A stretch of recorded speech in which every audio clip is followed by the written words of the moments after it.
اکثر لوگ نماز کیوں نہیں پڑھتے؟ یہ جو بات بتانے لگا ہوں اس پر ذرا غور کیجیے گا۔ ایک دوست نے اپنی نماز شروع کرنے کی وجہ بیان کرتے ہوئے کہا کہ میں بہت آسانی سے نمازی بن گیا۔ پوچھا گیا کیسے، تو بتانے لگا کہ ایک دن میں کلاس میں بیٹھا ہوا تھا اور اسلامیات کا مضمون تھا۔ استاد آئے اور سوال کیا کہ آپ کے خیال میں لوگ نماز کیوں نہیں پڑھتے؟ ایک بچے نے معصومیت سے کہا کہ سر جو لوگ مر گئے ہیں شاید وہ نماز نہیں پڑھتے۔ پھر دوسرے بچے نے معصومیت سے بولا کہ سر جنہیں نماز نہیں آتی شاید وہ نماز نہیں پڑھتے۔ اس کے بعد ایک اور بچے نے کہا کہ سر جو مسلمان نہیں ہیں وہ نماز نہیں پڑھتے۔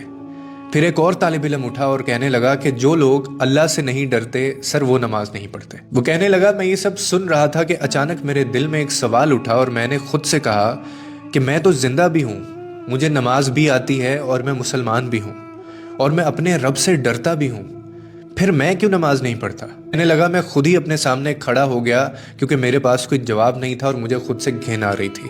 اور پھر میں نے خود سے ایک سوال کیا کہ اگر قبر کی پہلی رات مجھ سے پوچھا گیا کہ تم تو زندہ بھی تھے، تمہیں نماز بھی آتی تھی، تم مسلمان بھی تھے، تم اللہ سے ڈرتے بھی تھے، تو پھر تم نماز کیوں نہیں پڑھتے تھے؟ اس کے بعد پھر میں کیا جواب دوں گا؟ اس نے مزید کہا کہ یہ وہ لمحہ تھا جس نے مجھے ہلا دیا کہ ہم اکثر سمجھتے ہیں کہ ہمارے پاس وقت ہے، ہم بعد میں شروع کر لیں گے، ہم بڑھاپے میں پڑھ لیں گے اور ابھی ہماری زندگی باقی ہے۔